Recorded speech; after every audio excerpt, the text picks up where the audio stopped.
Salut les coureurs, salut les triathlètes. On va parler athlétisme et Jeux Olympiques.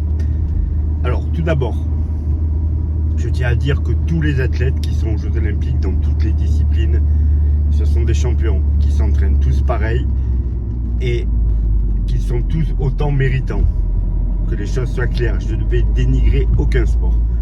C'est pas du tout le but de la vidéo, mais par contre, je voudrais qu'on arrête de taper sur les athlètes français. Je parle des athlètes de l'athlétisme. Il y a de fortes chances qu'on reparte avec, allez, une médaille de bronze peut-être. Moi j'espère encore pour Tual ou Samba Metella sur les haies. Voilà, mais franchement ça sera miraculeux. Alors, pourquoi c'est si dur d'avoir des médailles en athlétisme? Mais déjà tout simplement, c'est le seul sport où l'ensemble de la planète est concerné. Quand vous faites une course à pied, vous courez contre la Terre entière. C'est-à-dire que si vous gagnez le 100 mètres aux Jeux Olympiques, vous êtes l'homme le plus rapide de la Terre entière. C'est le seul sport qui marche comme ça. Parce qu'il faut vite comprendre qu'il y a des sports, ça touche 3 personnes. C'est pas pour ça, je vous disais que les gens ne s'entraînent pas beaucoup, hein. Mais quand vous êtes champion de water polo, vous comprenez bien que l'Afrique n'est pas concernée. Quand vous êtes champion de BMX, pour en revenir au BMX, puisqu'il y en a qui m'ont dit Michel, t'es pas content des médailles du BMX? Si, je suis content pour les mecs, mais moi je m'en fous du BMX. Mais c'est pas le problème. Il y a 20 pays qui font du BMX dans le monde. Vous pensez qu'en Afrique ils font du BMX? Donc voilà, l'athlétisme c'est super difficile. La terre entière fait de l'athlétisme et donc, hormis que c'est le sport numéro 1 aux Jeux Olympiques, c'est aussi le plus difficile pour avoir des médailles parce que tout le monde peut concourir. Alors, on a rarement des médailles en athlétisme, c'est pour ça que quelqu'un comme Pérec, moi je l'admire énormément, car 3 médailles d'or aux Jeux Olympiques en athlétisme sur 2 Olympiades, et elle aurait peut-être pu en récupérer une 3e s'il n'y avait pas eu ses problèmes à Sydney, mais bon, voilà, c'est quelque chose d'exceptionnel. Même les perchistes, alors je dénigre aussi un peu la perche parfois, non pas parce que j'aime pas ça, mais il est clair que l'appareil, contrairement à des courses, pas tout le monde peut faire de la perche, hein. Il faut du matériel, etc. Donc c'est peut-être plus facile d'être champion olympique de la perche que d'être champion olympique du 100 mètres. Mais revenons sur l'athlétisme en général.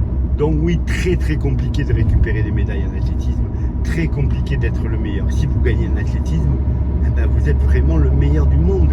C'est pas du tout la même chose que dans tous les autres sports, hein. En France, on adore le hand parce qu'on gagne, sinon on s'en foutrait du hand, hein. Mais le hand, ça touche 10 pays dans le monde. Il y a 10 pays qui peuvent être champions du monde. Et encore 10, c'est peut-être 5, hein. Voilà. C'est même le rugby, c'est pareil, hein. Quand vous faites une Coupe du Monde de rugby, ben vous savez qu'il y a l'Australie, la Nouvelle-Zélande, l'Afrique du Sud, la France, l'Angleterre, l'Écosse, l'Irlande, et voilà, point final.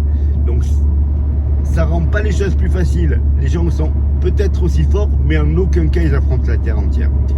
Donc l'athlétisme est très compliqué. Et en plus, en France, on fait vraiment n'importe quoi. Alors, déjà on n'aide pas les athlètes.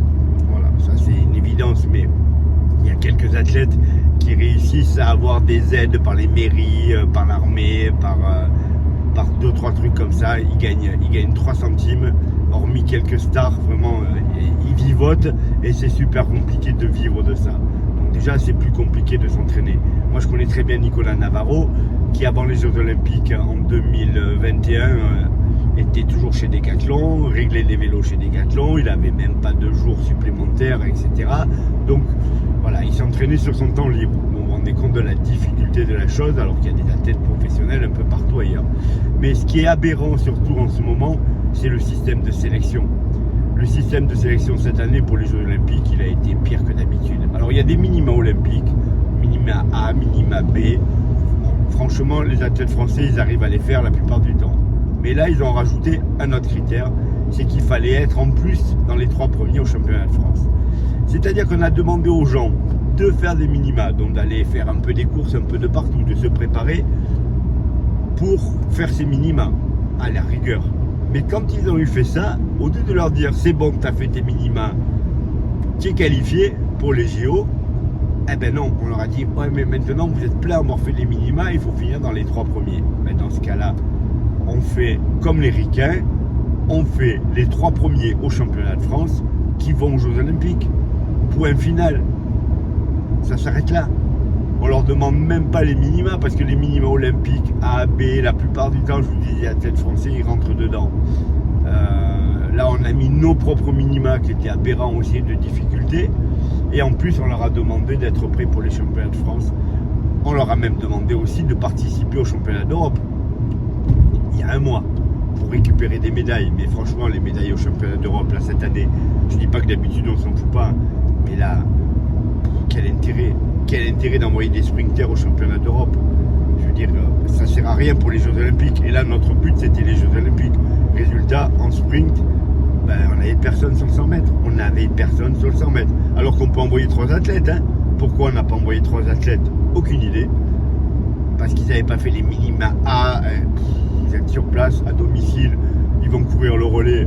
Envoyez-les courir le 100 mètres. Prenez les 3 premiers des France. Envoyez-les courir le 100 mètres. Là, pour le coup, il n'y a même pas de frais, quoi. Moi, je trouve ça aberrant. Changeons le système de sélection. Changeons le système de sélection. On n'a pas un vivier assez important pour cramer les mecs. Quand vous regardez le 3000 mètres steeple, qui est une épreuve où les Français brillent d'habitude, hein. Il y en a une qui a dit, je crois que c'est Alexis Millier, si je dis pas de bêtises, il a fait des belles perfs cette année, il débutait sur steeple, il a dit mais moi je suis cramé, j'ai fait les championnats d'Europe, puis j'ai fait les championnats de France, je suis cramé. C'est-à-dire que sa saison elle est finie. Il est allé aux Jeux Olympiques alors qu'il n'était plus en état de le faire. Mais c'est pas sa faute, hein. On l'a mis dans cet état-là. Hein. On a eu la même chose avec les perchistes là. Ok, ils ont fait des jolis perfs, hein, collés 5m95, jolis perfs. Hein. Je crois que le podium se joue à 5,95. Il passe pas 5,70. Pourquoi? Parce qu'il a été obnubilé toute l'année par ses minima. Puis après, il a fallu qu'il fasse les France. Puis il a fallu qu'il fasse les Europes. On ne pouvait pas focaliser sur un seul événement. Les mecs, vous êtes sélectionnés et la sélection, on la donne très longtemps en avance. Alors ils sont capables de le faire pour le marathon, parce que là, les mecs, ils leur disent pas de courir 15 marathons avant. Mais moi, je pense qu'il faudrait faire pareil. Faites des sélections 6 mois en arrière, ou l'année dernière même, avec, pourquoi pas, un deuxième critère, c'est-à-dire, tu es sélectionné en équipe de France, c'est toi qui vas faire les Jeux, sous réserve que tu fasses au moins une course dans l'année avant les Jeux avec les minima. Pourquoi pas? Le mec, il est qualifié, il se prépare tranquillement. Un mois avant les Jeux, il claque une perf qui correspond à ce qu'on lui demande. Comme un test de contrôle. Les marathoniens, ils avaient fait ça pour Tokyo, puisque la sélection a été repoussée d'une année. Moi, je sais que Nicolas a été sélectionné pour les Jeux Olympiques. On l'a laissé sélectionner. On lui a juste dit test de contrôle sur 30 km avec un temps minimum à faire pour montrer que tu es en forme et tu vas faire tes JO. Résultat, on peut se préparer sereinement. Mais là, qui s'est préparé sereinement? Personne. Personne. Résultat, on se dirige tout droit vers la bulle. Hein. Il y a Tual qui a une forme incroyable et qui est arrivé en forme au bon moment. Voilà, ça c'est. Il a réussi à être en forme là pour les France. Lui, il était en forme pour les France et après les France. Donc résultat, je pense que la forme, il a toujours. Donc effectivement, il va pouvoir jouer la médaille. C'est du 800 mètres. Malheureusement, sur 800 mètres, il y a une part tactique. On peut être le meilleur et pas gagner. Donc rien n'est sûr. Mais en tout cas, on sait que normalement, il peut jouer la place. C'est comme sur le steeple, la Française hier. Elle était au top. Elle a battu le record d'Europe. Elle n'était pas du niveau des filles qui ont gagné, pas loin derrière, hein, mais elle a donné ce qu'elle pouvait, elle a fait la meilleure course de sa vie. Elle aurait peut-être pu accélérer un peu plus tôt, mais ça c'est de la tactique, et puis elle était tellement vite par rapport à ses critères que franchement, chapeau. Mais pourquoi? Parce qu'elle est toute seule en France.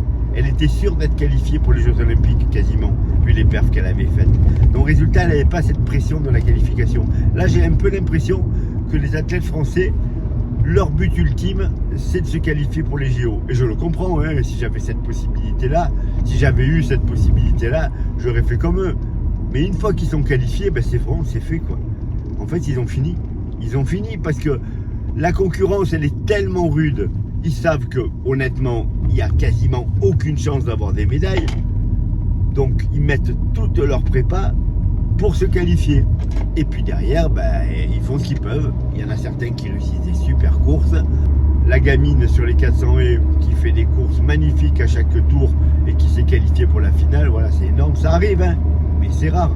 C'est rare. Parce que le but de tout le monde, c'était je me qualifie pour les Jeux Olympiques. J'aurai pas de médaille de toute façon. Et en plus, la Fédé, en fait, ils me mettent dans des conditions où même si j'ai une petite chance, je peux pas avoir 15 pics de forme dans l'année. Je peux pas être en forme pour les championnats d'Europe, puis pour les championnats de France. Puis il faut que j'aille faire des meetings dans le monde entier parce que les critères que vous avez mis sont tellement hauts qu'il y a peu de chances que je les atteigne. Donc voilà, je pense qu'il faut peut-être revoir tout ça. Il faut peut-être changer le président de la Fédé, hein, même si c'est un Marseillais. Voilà, je pense qu'il faut mettre quelqu'un d'autre. Il faut mettre quelqu'un qui comprenne un petit peu le sport. Mais je pense qu'il faut changer les critères de sélection. Vraiment, faire des minima qu'on atteigne bien avant les courses. L'année d'avant, je vous dis pourquoi pas. Et avec des tests de contrôle. On ne peut pas mettre les gens dans ces conditions-là. Ou alors on fait comme les Américains. Hein.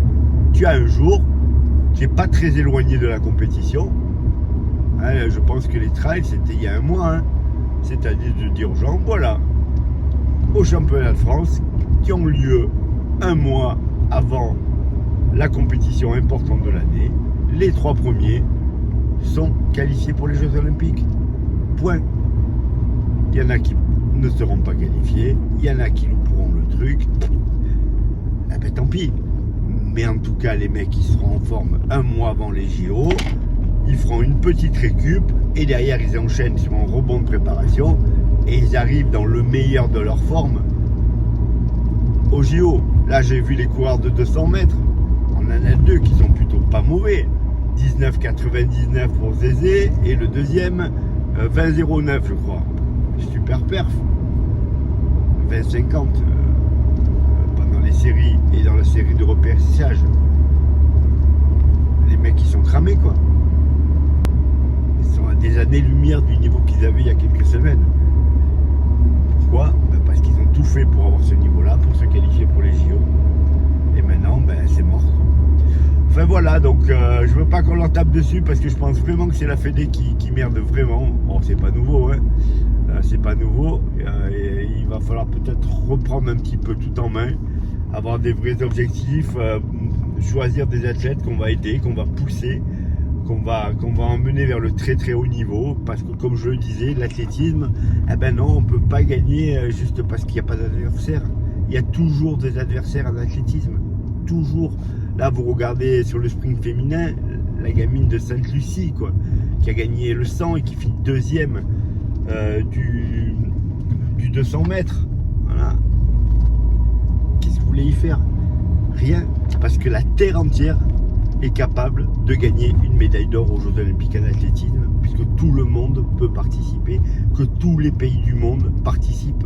Et que s'il y a un athlète au fin fond d'un village en Afrique qui est une bombe sur 100 mètres, il finira par arriver au haut niveau et par gagner.